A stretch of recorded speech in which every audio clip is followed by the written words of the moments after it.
Good evening friends, আমি সৌমি আবারও তোমাদের কাছে চলে এসেছি একটা স্ন্যাক্সের রেসিপি নিয়ে। আমাদের খুব প্রিয় সিঙ্গারা। এই শীতের দিনে ফুলকপি মটরশুঁটির সিঙ্গারা কার না ভালো লাগে।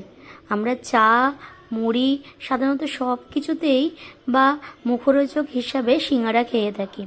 দোকানের তো সিঙ্গারা আমরা একটা খেয়ে মন পোষায় না, তাই বাড়িতে নিজের মতো করে বানিয়ে নিলে দারুণ ভালো লাগে, আর টেস্টও দারুণ হয়, নিজেদের ইচ্ছা মতো যে করা যায়। দেখো, আমি প্রথমে আলু আর ফুলকপিটা ছোট ছোট করে কেটে নিয়েছি, আর নিয়েছি গ্রেট করা আদা। এরপরে কড়াইতে তেল গরম করে নিচ্ছি, জিরে ফোড়ন দিয়ে আলু আর ফুলকপিটা দিয়ে দিলাম, দিয়ে একটু ভাজা ভাজা করব।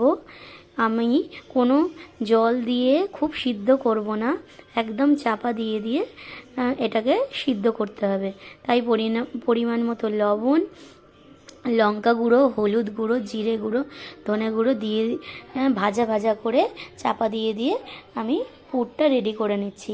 ওপর থেকে দিয়ে দিচ্ছি কাঁচা লঙ্কা কুচি আর ধনেপাতা কুচি আর পরিমাণ মতো ভাজা মশলা দিয়ে আমি পুরটা নাবিয়ে নেব।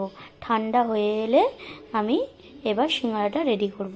দেখো, আমি ময়দাটা মেখে রেখেছি, এবার সিঙ্গারাটা তৈরি করে নিচ্ছি।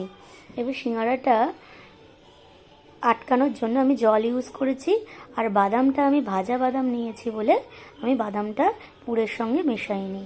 এবার আমি ভাজাটা কোনো গরম তেলে প্রথমেই ছেড়ে দেবো না, ঠান্ডা তেলে গ্যাসের ফ্লেমটা লোতে রেখে আমি ভেজে নিচ্ছি। দেখো, গরম গরম সিঙ্গারা।